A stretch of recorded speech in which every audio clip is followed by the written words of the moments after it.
Hello students and welcome to course आशा class 11th units and dimensions JEE problems करने वाले थे। आज हम लास्ट लेक्चर में बताया था कि अगला वीडियो जो होगा वो प्रीवियस ईयर जेई प्रॉब्लम्स पे होगा। तो उसी तरह हमारे पास आज लेकिन दो तरह की प्रॉब्लम्स हैं। एक bit set previous year problems हैं, 6 प्रॉब्लम बिट सेट की हैं और 3 प्रॉब्लम जेई की हैं। इसके बाद जेई की और प्रॉब्लम होंगी, बोर्ड छोटा है इसलिए सिर्फ 3 प्रॉब्लम लिखी हैं। इतने करने के बाद जेई की और प्रॉब्लम करेंगे। बिट्स की सिर्फ 6 प्रॉब्लम्स लिखी हुई है, यही करने वाले हैं। बिट्स भी छोटा एग्जाम नहीं है, बहुत बड़ा एग्जाम है और जेई के मेंस के बराबर ही माना जाता है।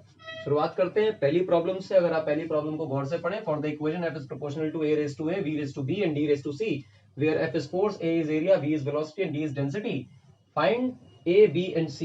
तो अगर देखें गौर से तो वो फॉर्मूला मेकिंग वाला सिस्टम है कि अगर फॉर्मूला में डिपेंडेंसी पता है तो सिर्फ डायमेंशंस फाइंड करनी है। डायमेंशंस फाइंड करने के लिए कुछ भी नहीं, सारी डायमेंशंस लिख लेते हैं और एमएलटी के डायमेंशंस को आपस में कंपेयर कर लेते हैं, तो ये पावर्स हमें पता चल जाती हैं, डायमेंशंस हमें पता चल जाती हैं। कुछ खास इसमें है नहीं, पर इस सवाल में ये है कि अगर हम अपने लेक्चर्स को याद करें, वीडियोस को याद करें, तो पुराना वीडियो अगर आप गौर से देखें, जब फॉर्मूला बनाना सिखाया गया था तो वहां पे ये प्रॉब्लम एग्जैक्टली यही प्रॉब्लम कराई गई थी आपको। हमारे वीडियो में 2 बार एक इस प्रॉब्लम को हमने डिस्कस किया है, सेम प्रॉब्लम को। तो 2014 में 2014 में बिट्स में एग्जैक्टली वही प्रॉब्लम पूछी गई बिना किसी फेर बदल के, जो कि हमने अपनी क्लास रूटीन में किया था। खैर, इसका सोल्यूशन देखना है तो सोल्यूशन देख लेते हैं। हमारे पास कांस्टेंट तो जाने दो, डायमेंशंस की बात कर लेते हैं। लेफ्ट हैंड साइड पे फोर्स लिखा है विच इज mlt -2।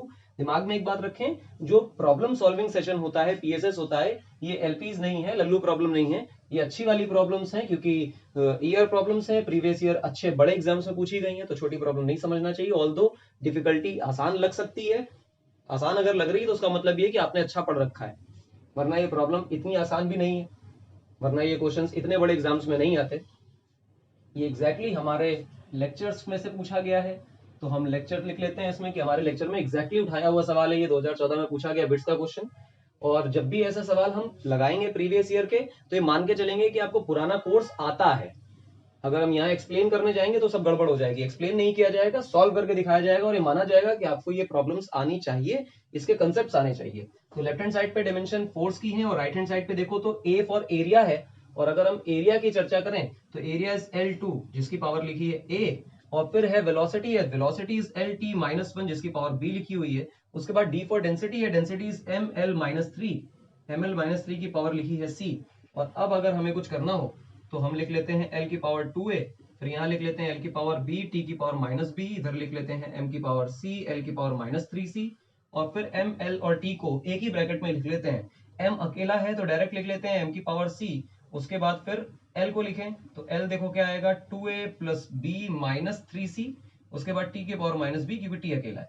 ओके, यहाँ क्या लिखा हुआ है, यहाँ लिखा हुआ है MLT-2, और फिर m को कंपेयर करो, ये 1 और ये 1 है। अगर m को कंपेयर करें m से तो c की वैल्यू निकल के आएगी 1, तो c तो डायरेक्ट पता चल गया। अब अगर t को कंपेयर करें t से तो -b बराबर -2, माइनस ने माइनस को निपटा दिया तो b बराबर आ जाएगा 2। बहुत बढ़िया, हमें b भी पता चल गया। इसके बाद अगर l को कंपेयर करें तो लिखेंगे 2a + b -3c must be equal to 1। अच्छा, अब हमें क्या पता करना है, c और b पता चल चुके हैं, a पता करना है। ओके, C की वैल्यू क्या है, इसको 2a को 2a लिखा रहने दो, B की वैल्यू को देखो तो 2 लिखेंगे, C की वैल्यू है 1, तो यहां अगर 1 डालोगे तो 3 × 1 = 3 बराबर 1। ये पूरा माइनस होने के बाद जो कुछ भी बनेगा बनेगा -1, और यहाँ 1 है तो 2a बराबर हो जाएगा 2 और a की वैल्यू आ जाएगी 1। हमारे पास ये प्रॉब्लम्स में से a की वैल्यू 1, b की वैल्यू 2 और c की वैल्यू 1 आती है। तो हमारा जो सेट होगा a, b और c की वैल्यू का, वो होगा 1a, 2b एंड c1। पहली प्रॉब्लम 1 से 1.5 मिनट के अंदर अगर पूरा सॉल्व करके निकालते हैं तो, और अगर प्रॉब्लम करने बैठे और हमें सिर्फ आंसर मार्क करना हो तो इतना एक्सप्लेन करने की जरूरत नहीं है, पेपर में ये 20 सेकंड और पहले ही हो जाएगा। तो खैर, अच्छी प्रॉब्लम थी, हमने लगा ली, हमने क्लास में भी कर रखी है प्रॉब्लम। पहला सवाल हो गया, अगले सवाल की ओर चलते हैं। ये कपड़ा थोड़ा दूर रखा था, इरेज कर लेते हैं इसको, थोड़ी जगह बना लें, उसके बाद फिर अगली प्रॉब्लम पे डिस्कशन करेंगे। प्रॉब्लम देखें क्या है। If the force is given by F equals AT plus BT square, where T is time, find dimensions of A and B। गौर से देखें तो ये इक्वेशन जो लिखी हुई है F equals AT plus BT square, ये भी एग्जैक्टली हमारे लेक्चर से ही ली गई है। या ये समझ लें कि जो प्रॉब्लम बिट्स में 2012 में पूछी गई है, ये एग्जैक्टली हमने अपने लेक्चर्स में जब हमने डिस्कशन किया था, समझा था इस कंसेप्ट को, तो वहां पे एग्जांपल्स के तौर पे सवाल लगाए थे जो कि बिट्स में पूछा गया है। और से देखें, हमारे लेक्चर में से सीधा सीधा सवाल आया हुआ है, ऐसा रिपीट हो जाते हैं, कोई बहुत बड़ी बात नहीं है। तो इसमें भी वही कहानी है कि हमारे पास इक्वेशन लिखी f equals a t plus b t square, homogeneity का रूल लगाएं तो लाइक टर्म्स ऐड होंगे और ऐड होने के बाद लाइक टर्म ही निकालेंगे, तो इसका मतलब ये भी फोर्स है, ये भी फोर्स है, क्योंकि ये फोर्स है। अच्छा, तो जो dimension M L T minus two जो कि फोर्स की डायमेंशन है, वही डायमेंशन ए और टी की डायमेंशन के बराबर होगी। तो इसका मतलब टी को नीचे भेज दें और फिर ऊपर कर दें, तो M L T minus three बन जाएगा ए की डायमेंशन। बहुत बढ़िया, ए की डायमेंशन आ गई। अब गौर से देखो, जो डायमेंशन एफ की है M L T minus two, गौर से देखो जो डायमेंशन इसकी है वही डायमेंशन पूरे टर्म की होंगी, तो dimension of b and dimension of t square, तो टी स्क्वायर लिख दिया। टी स्क्वायर को नीचे भेज दीजिए, नीचे भेजेंगे तो हो जाएगा M L T minus two, नीचे टी की पावर टू, ऊपर जाएगा टी की पावर माइनस टू हो जाएगा, तो मिला करके टी की पावर माइनस फोर बन जाएगा, और ये हो जाएगी बी की डायमेंशन। ए और बी की डायमेंशन पता चल चुकी है। यहाँ भी चार ऑप्शन गिवन थे और चार ऑप्शन में ये साइड आपको चूज करना था, जहां ए की value M L T minus three और बी की value M L T minus four लिखी गई है। बहुत अच्छी बात, तो हमने दूसरा सवाल भी लगा लिया। सिंपल, हमारे क्लास लेक्चर से ही सवाल आए हैं, तो कोई बहुत बड़ी बात नहीं है, अगर ढंग से वीडियो देखेंगे तो आसानी से हो जाएंगे। दो सवाल हमने लगा लिए। The dimensional formula for inductance, third question, बहुत सीधा सीधा स्ट्रेट फॉरवर्ड क्वेश्चन पूछा गया है। अगर किसी बच्चे ने डायमेंशंस याद कर रखी हैं तो बहुत भली बात है। चार ऑप्शंस इसमें दिए गए थे, चार ऑप्शन में देख लें, जो याद है उसको मैच कर लें तो आंसर आ जाएगा। और अगर कोई बच्चा इंडक्टेंस का फॉर्मूला भूल चुका है और इंडक्टेंस के बारे में याद नहीं है उसकी डायमेंशन, तो कुछ याद होना चाहिए कि चाहे सेल्फ इंडक्टेंस हो चाहे म्यूचुअल इंडक्टेंस हो, दोनों की डायमेंशंस एक ही होती हैं। तो सेल्फ इंडक्टेंस के फॉर्मूले को अगर हम याद कर लें तो ई की जो वैल्यू होती थी, E for EMF induced is L D I by D T. अगर ये याद हो फॉर्मूला तो आसानी से निकल आएगा। तो एल की डायमेंशन को देखो तो क्या लिखेंगे, E into D T by D I. अच्छा, माइनस माइनस जाने दो क्योंकि डायमेंशन की ही बात करनी है, डायमेंशन की बात कर लो तो डायमेंशन की चर्चा कर लेते हैं। Dimensions of L, L for inductance ऐसे ही लिख लेते हैं क्योंकि एल फिर वो लेंथ लिखने लग जाएगा। खैर, अगर ईएमएफ की बात करें तो ईएमएफ बहुत आसानी से दिखाई देगा कि EMF is nothing but work done per unit time, work done per unit time. EMF is nothing but work done per unit time. Okay, तो वर्क डन क्या होता है, work done per unit charge, sorry, EMF is work done per unit charge. Work done is ml2 t minus 2. And what is charge? Charge is nothing but A into t. Current into time is charge. Okay. ऊपर है time dt और नीचे है current ampere. Okay, t ने t को निपटा दिया तो क्या बना, ml2 और नीचे बन गया ये t माइनस टू और नीचे बन गया a की पावर 2, ऊपर जाके बनेगा a की पावर माइनस 2। हमने लेक्चर में भी किया, इंडक्टेंस का फॉर्मूला मैच कर लीजिए, बिल्कुल सही है। और निकालना चाहे तो इस फॉर्मूले से डायरेक्ट आ जाएगा 1 मिनट के अंदर या उससे भी कम समय में। हमारे पास तीसरा क्वेश्चन भी लग गया है और हमने ये भी अपने क्लास लेक्चर में कर रखा है। इंडक्टेंस का फॉर्मूला या डायमेंशन हमने निकाल रखी है। तो 3 कंसेक्यूटिव क्वेश्चंस जो कि 2014, 2012 और 2012 में पूछे गए हैं बिट्स के एग्जाम में, वो हमारे क्लास लेक्चर से ही आए हैं। The dimensions of the quantity h into c is where h is Planck's constant and c is speed of light। तो इस पूरी क्वांटिटी की डायमेंशन बतानी है।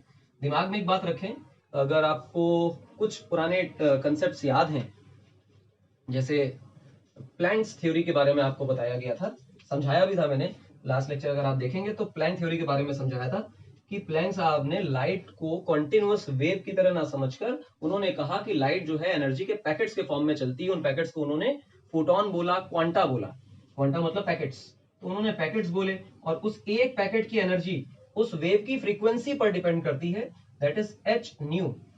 अगर न्यू लिखना चाहे तो न्यू लिख लें, इस तरह न्यू लिखते हैं, और इसी न्यू को frequency is nothing but speed upon wavelength, तो हम इसको ऐसे लिख लेते हैं एच सी बाई लेमडा। ये एनर्जी ऑफ फोटोन है। अगर लेमडा को ऊपर भेज दें तो हमारे पास आएगा E इंटू लेमडा बराबर एच सी। बहुत अच्छी बात, हमें पूछा गया है इस वाले पूरे टर्म की डायमेंशन, तो क्यों ना हम एनर्जी की डायमेंशन, और ये लेमडा वेवलेंथ है, wavelength is nothing but length, तो एनर्जी और लेंथ का मल्टीप्लीकेशन करा के लिख दें तो हमारे पास H और C की डायमेंशन आ जाएंगी। एनर्जी की बात करें तो एनर्जी की डायमेंशन होती है ml2t माइनस 2 और लेंथ की डायमेंशन तो सिर्फ L है और ये डायमेंशन है HC की। अच्छा, तो फिर क्या बन गई ये ml3t माइनस 2, बहुत आसान। सिंपल है, अगर आपको कंसेप्ट याद है तो 11वीं क्लास में पढ़ते हुए भी आप अच्छे बड़े सवालों को कर सकते हैं। गौर से देखें तो ये E बराबर एच न्यू या E बराबर एच सी बाई लेमडा, ये सवाल भी हमने अपने लेक्चर्स में कर रखा था और इस कंसेप्ट को भी अच्छी तरह समझा था, ना सिर्फ फॉर्मूला रटाया गया था जबकि आपको समझाया भी गया था कि एच सी बाई लेमडा या एच न्यू क्या होता है। तो चौथा सवाल जो हमने लिखा ये भी हमारे लेक्चर से ही है और 1 मिनट के अंदर ये भी सॉल्व हो जाता है। आगे देखें, ये सवाल अच्छा है, इसी तरह का एक सवाल हमने क्लास में कर रखा है, एग्जैक्टली ये तो नहीं है पर इसी तरह का कर रखा है। फिलहाल in the relation p equals alpha by beta e की power minus beta z by k theta where p is pressure, z is distance, k is Boltzmann constant and theta is temperature. The dimensional formula for beta will be। तो गौर से देखो तो जो ये equation लिखी हुई है, इस पूरी इक्वेशन में ये जो टर्म लिखा हुआ है e की power minus alpha z k theta, ये पूरा डायमेंशन लेस होगा क्योंकि e is a pure number और ये जो कुछ भी ऊपर लिखा हुआ alpha z by k theta ये पूरी डायमेंशन, ये पावर है, पावर इज डायमेंशन लेस। तो पावर हमेशा डायमेंशन लेस होती है और ये तो प्योर नंबर है, डायमेंशन लेस ही रहेगा, तो पूरा टर्म हरे डब्बे वाला डायमेंशन लेस हो जाएगा। अच्छा, अगर हरे डब्बे वाला डायमेंशन लेस है तो अल्फा का डायमेंशन पता हो क्योंकि p तो प्रेशर है, अब p प्रेशर डायमेंशन पता है, अगर अल्फा की डायमेंशन पता हो जाए तो बीटा की डायमेंशन पता चल जाएगी। सवाल में अल्फा की डायमेंशन ही छुपाई हुई है और अगर अल्फा की डायमेंशन छुपाई हुई है तो इस हरे डब्बे के अंदर भी अल्फा आता है। अगर इस हरे डब्बे के अंदर वाले अल्फा से अल्फा की डायमेंशन निकाल लें, वो यहाँ पर पुट कर दे तो काम चल जाएगा। गौर से देखें, अगर e की पावर में जो कुछ भी लिखा है तो पावर अगर डायमेंशन लेस होती है तो अल्फा z बाई के थीटा ये पूरा भी डायमेंशन लेस ही होना चाहिए। इस पूरे की डायमेंशन m0 l0 t0 होनी चाहिए। तो इसका मतलब ये हुआ कि अगर इसको क्रॉस मल्टीप्लाई करके लिखने की कोशिश करें तो जो अल्फा की डायमेंशन आएगी वो आएगी के थीटा की डायमेंशन अपॉन z की डायमेंशन के। अल्फा की जो डायमेंशन होगी वो के थीटा की डायमेंशन और z की डायमेंशन के बराबर होगी। अच्छा, के क्या है? Boltzmann constant. बोल्ट्जमैन कांस्टेंट की डायमेंशन क्या होती है पता ही नहीं, खैर पता कर लेते हैं। गौर से देखो, अगर कुछ याद हो तो average kinetic energy of a gas molecule is nothing but 3/2 kT where k is Boltzmann constant, E is energy, T for temperature. तो अगर ये तो 3/2 है, डायमेंशन लेस है, D लेस लिख लेते हैं। एनर्जी को देखें तो हम लिखेंगे mL2T-2 और नीचे अगर टेम्परेचर को भेज दें तो लिख दें थीटा और ये है के, और इसको ऊपर अगर भेज दें तो लिख लें थीटा की पावर -1। ये बोल्ट्जमैन कांस्टेंट की डायमेंशन लिखी हुई है। अच्छा, अगर बोल्ट्जमैन कांस्टेंट की डायमेंशन है तो गौर से देखो, इधर भेज दो, इधर क्या लिखेंगे इसको, mL2T-2 थीटा -1, ये तो बोल्ट्जमैन कांस्टेंट की डायमेंशन हो गई। फिर टेम्परेचर की dimension which is theta upon z, z is length तो l, l चला जाएगा, थीटा -1 और थीटा +1 निपट लेंगे। तो अल्फा की जो डायमेंशन मेरे पास आएगी वो अल्फा की डायमेंशन आएगी mLT-2। mLT-2, अरे ये तो फोर्स हो गया। हाँ, लगभग जो अल्फा निकला वो फोर्स के बराबर निकला। तो आइए जरा अब गौर से देखो, ये पूरा टर्म डायमेंशन तो है ही नहीं है, ये पूरा टर्म डायमेंशन नहीं है इस पूरे टर्म की। तो p की डायमेंशन बराबर अल्फा की डायमेंशन बाई बीटा की डायमेंशन। तो अगर हम बीटा की डायमेंशन लिखना चाहें तो हम लिखेंगे अल्फा की डायमेंशन अपॉन प्रेशर की डायमेंशन, यही लिखने वाले हैं। अल्फा की डायमेंशन देखो निकाल चुके हैं, छाप लेना है इसको क्योंकि जगह कम है तो इसी में सॉल्व करना है। इसकी डायमेंशन को लिखा रहने देते हैं। अल्फा की डायमेंशन मेरे पास लिखी हुई है, अल्फा की डायमेंशन को गौर से देखें तो अल्फा की डायमेंशन इज mLT-2 और प्रेशर को याद करो तो pressure is force upon area, force is mLT-2 और एरिया इज L2। तो प्रेशर को कैसे लिखेंगे, mLT-2 और नीचे L2 है तो वो उछल के ऊपर चला जाएगा, यहाँ आ जाएगा L2। mLT-2 चला गया तो बीटा की जो जगह वैल्यू आएगी वो आएगी L2। बहुत बढ़िया, बीटा की डायमेंशन पता चल गई। आसान सवाल है। इस सवाल में बस इतनी सी बात थी कि अल्फा की डायमेंशन को छुपा लिया गया और बीटा की डायमेंशन को पूछा गया, जबकि अल्फा अंदर आपको छुपा कर दिया गया। तो ये रिलेशन आपको अल्फा में दिया गया। सवाल इतना कहता है कि पहले आप अल्फा निकालें, बाद में अल्फा पुट करके आप बीटा निकालें। तो 2-3 चीजें सवाल में है कि e की पावर में जो कुछ आएगा या पावर जो भी होगी वो हमेशा डायमेंशन लेस होगी। तो डायमेंशन लेस से कोई भी अगर सारी क्वांटिटीज दी और कोई एक क्वांटिटी नहीं दी है तो डायमेंशन लेस बना करके इसकी आप डायमेंशन निकाल सकते हैं। ये पूरा टर्म डायमेंशन से नहीं खेल सकता है, इसलिए अल्फा की डायमेंशन पता होने के बाद p हमें प्रेशर पता है तो बीटा की डायमेंशन आ जाएगी। फिफ्थ क्वेश्चन भी हमने लगा लिया। एग्जैक्टली इस टाइप का एक सवाल हमने साइन थीटा में करके रखा हुआ है, अगर आपको याद हो तो साइन थीटा करके एक सवाल लगाया हुआ है जिसमें alpha by beta and sine something लिखा हुआ था। तो लगभग लगभग सिमिलर लेक्चर का ही सवाल है, बस ई की पावर में ना लिख के हमने साइन में या कॉस में लिख दिया था। खैर 6th क्वेश्चन की बात करते हैं। What is 6th question now, which of the following is not a unit of Young's modulus. तो सबसे पहले रिकॉल करें कि यंग मॉडुलस क्या होता है। तो यंग मॉडुलस की चर्चा करें। Young modulus is nothing but force by area upon delta L by L. तो गौर से देखिए डेल्टा एल भी एल ही है और लेंथ भी लेंथ ही है, तो निपट लिए। And F by A is nothing but pressure. हालांकि इसको प्रेशर करके नहीं बोलना चाहिए, पर फिर भी डायमेंशनली तो वो प्रेशर के डायमेंशन के इक्विवेलेंट ही आने वाला है। तो यंग मॉडुलस की जो डायमेंशन है वो प्रेशर के डायमेंशन के बराबर होगी। प्रेशर के डायमेंशन के बराबर मतलब प्रेशर की यूनिट के बराबर। तो गौर से देखो न्यूटन क्या बता रहे हैं, विच of the following is not a unit of young modulus. कौन सी यंग मॉडुलस की यूनिट नहीं है, तो मतलब कौन सी प्रेशर की यूनिट नहीं है। तो गौर से देखो पहला न्यूटन पर मीटर स्क्वायर, ये तो होती है डायमेंशन। डाइन पर सेंटीमीटर स्क्वायर, ये भी फोर्स है और ये एरिया है, तो ये भी डायमेंशन है। मेगा पास्कल, मेगा सिर्फ कन्वर्जन फैक्टर है जो सिर्फ कन्वर्ट करता है, ऑर्डर ऑफ मैग्नीट्यूड चेंज करता है, 10 टू पावर 6 का मल्टीप्लाई करके मेगा बना लेते हैं, लिखा तो पास्कल ही, बेसिकली यूनिट पास्कल ही, तो ये भी है। न्यूटन पर मीटर, न्यूटन पर मीटर बेसिकली डायमेंशन होती है सरफेस टेंशन की, ना कि प्रेशर की, तो ए इज द करेक्ट ऑप्शन। तो अगर गौर से देखो तो ये बिना कोई 11वीं 12वीं की बहुत डिटेल पढ़ाई किए हुए भी आ सकता था अगर यंग मॉडुलस का फॉर्मूला अगर आता है तो। खैर बिटसेट प्रीवियस ईयर प्रॉब्लम्स हो चुकी हैं, अब मूव करते हैं जेई प्रॉब्लम्स की तरफ। अथ श्री बिटसेट कथा समाप्त। 6 सवालों में हमने बिटसेट की प्रीवियस ईयर प्रॉब्लम्स कर ली, और भी की जा सकती हैं, ढूंढते रहिए और करते रहिए, कोई बुराई नहीं। बिट्स की असाइनमेंट भी बिट्स के आपको दिए गए हैं, 70-72 सवाल हैं, लगाते रहिए। जेई प्रीवियस ईयर प्रॉब्लम पहला वाला सवाल देखें। In the formula x equals 3yz square, ध्यान रखें बहुत इंपॉर्टेंट सवाल है, एक बार नहीं आया, एक और बार आया किसी और एग्जाम में ये सवाल। 1995 में जेई में पूछा गया है, वो अलग बात है, पर ये एक और बार भी कहीं एग्जाम में आया, मुझे याद नहीं आ रहा कौन से एग्जाम में, पर ये एक और बार आया हुआ। फिलहाल इन द फॉर्मूला x बराबर 3yz square, x and z have dimensions of capacitance, मतलब x कैपेसिटेंस है और z जो है मैग्नेटिक इंडक्शन है, तो हमें बताना है y की डायमेंशन। तो जो 3 लिखा हुआ है ये कूड़ा कबाड़ है, इसकी कोई डायमेंशन नहीं होगी। तो अगर y की डायमेंशन निकालनी हो तो y की dimension is nothing but x की डायमेंशन बाई z स्क्वायर की डायमेंशन। अच्छा, तो x जो है हमारा वो x कैपेसिटेंस है और z जो है वो मैग्नेटिक इंडक्शन है। कैपेसिटेंस की चर्चा करो। व्हाट वाज कैपेसिटेंस, अगर आपको कैपेसिटेंस याद हो तो वो होता था Q बाई V। फॉर्मूला भी बताया गया है कि किसी बॉडी पे चार्ज लागू उसका पोटेंशियल बढ़ जाएगा, तो पोटेंशियल रेज्ड, या ये कहो कि जितना चार्ज हम ला सकते हैं एक वोल्ट के पोटेंशियल राइज में, बॉडी का 1 वोल्ट का पोटेंशियल बढ़े, कितना चार्ज लाने पर या कितना चार्ज लाने पर बॉडी का 1 वोल्ट पोटेंशियल बढ़ता है, उसी को हम लोग कैपेसिटेंस बोलते हैं। कैपेसिटेंस C बराबर Q बाई V, हम ये जानते हैं। और ध्यान रखें कि जो ऑप्शंस लिखे हैं इसमें करंट ना लिख के चार्ज को Q से डिफाइन कर दिया गया है। ऐसे सिस्टम को बोलते हैं MKSQ सिस्टम, मतलब चार्ज को करंट इनटू टाइम से ना लिख के चार्ज को Q के टर्म में लिख दो, जबरदस्ती उसको कंफ्यूज ना करके सिर्फ Q में लिख दिया गया है। तो जहां Q लिखा उसमें कंफ्यूज ना हो, उसको चार्ज के लिए लिखा गया है।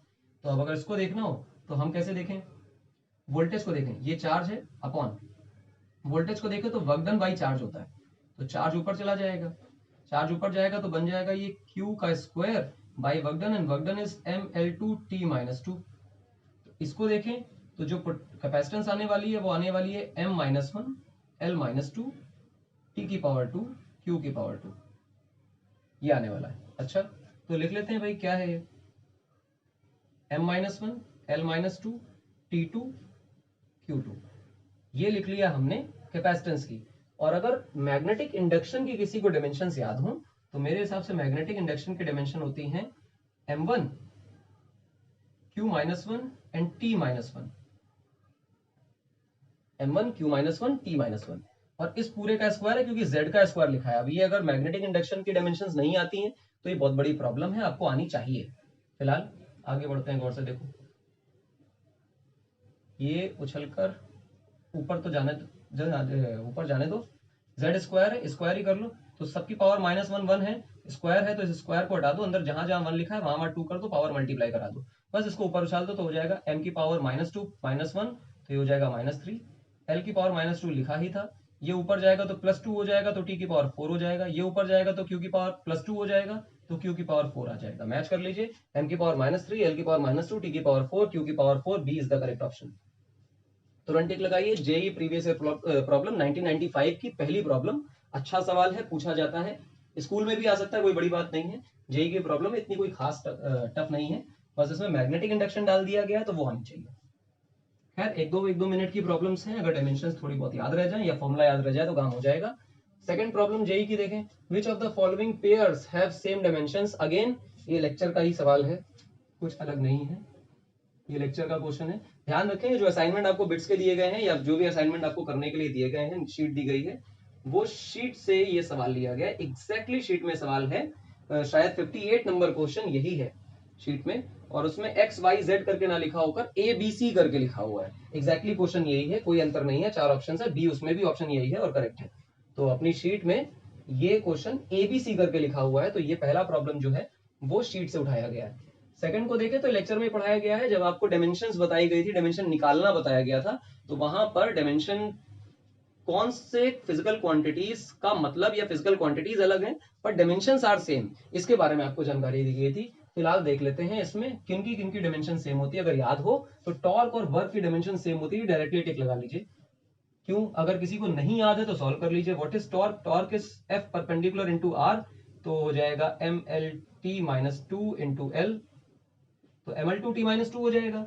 और अगर वर्क डन की बातें कर लो तो F इंटू डी होता है, और ये भी हो जाएगा mlt-2 इंटू एल, ml2t-2। तो टॉर्क एंड वर्क डन की डायमेंशंस तो सेम होती हैं, सबको पता है ये बात। और ये भी बताया गया था कि अगर आपसे पूछा जाए कि कौन सी दो फिजिकल क्वांटिटीज अलग अलग है पर डायमेंशन सेम है, तो उसमें टॉर्क एंड वर्क डन आना चाहिए। खैर आगे बढ़ते हैं। लाइट ईयर एंड वेवलेंथ को देखो, फोर्थ ऑप्शन को। Light year and wavelength, light year किसकी यूनिट होती है? टाइम की? बिल्कुल नहीं, लाइट ईयर होती है डिस्टेंस की।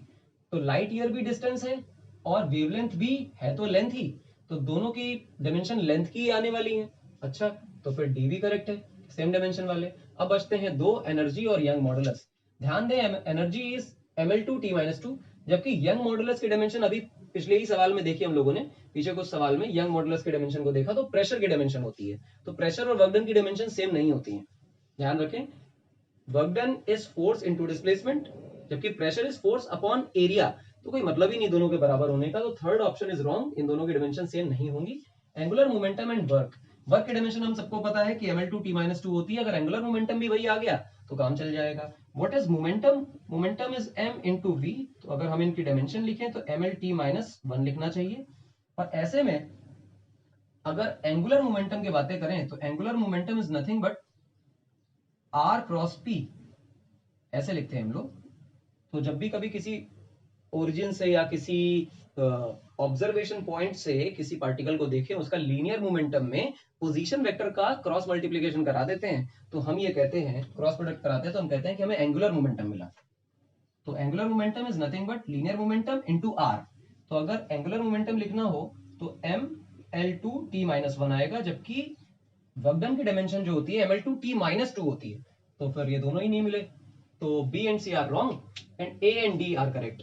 तो कोई बच्चा हड़बड़ी में ऐसा आंसर मत करे कि अगर हमें ए ऑप्शन सही मिल गया है तो बी सी और डी ना देखें, या तो सवाल में ऐसा लिखा हो सिंगल करेक्ट दे रखा हो तब तो ठीक, अगर कुछ नहीं दिया है तो प्लीज जेई की प्रॉब्लम्स में, एडवांस की प्रॉब्लम्स में इस बात पे रुकें कि आगे भी मल्टीपल करेक्ट आंसर्स हो सकते हैं।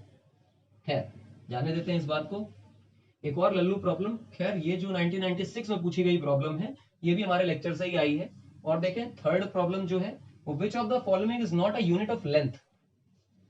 अब माइक्रोन, माइक्रोमीटर, तो वो तो लेंथ की यूनिट है। लाइट ईयर अभी पढ़ा, लेंथ की यूनिट होती है। एक साल में लाइट स्पेस में वैक्यूम में कितना ट्रेवल कर सकती है, कितनी दूर जा सकती है एक साल में, उस डिस्टेंस को लाइट ईयर बोलते हैं, तो अगेन लेंथ की यूनिट है। एंगस्ट्रॉम 10⁻⁻10 मीटर लेंथ की यूनिट है। Radian is arc upon radius, जिसकी कोई डायमेंशन नहीं होती, और ये अगर इसकी कोई डायमेंशन नहीं होती तो इसका मतलब ये लेंथ की भी डायमेंशन नहीं होगी, ये एंगल की यूनिट है ना कि लेंथ की। तो D is the correct option 1998 का जेई प्रॉब्लम। तो जेई कथा में विराम लगाते हैं, थोड़ा सा रुक जाते हैं और एक बार फिर से पूरा बोर्ड भरते हैं, 6 7 8 नए क्वेश्चन लिखते हैं और उसके बाद आगे बढ़ते हैं।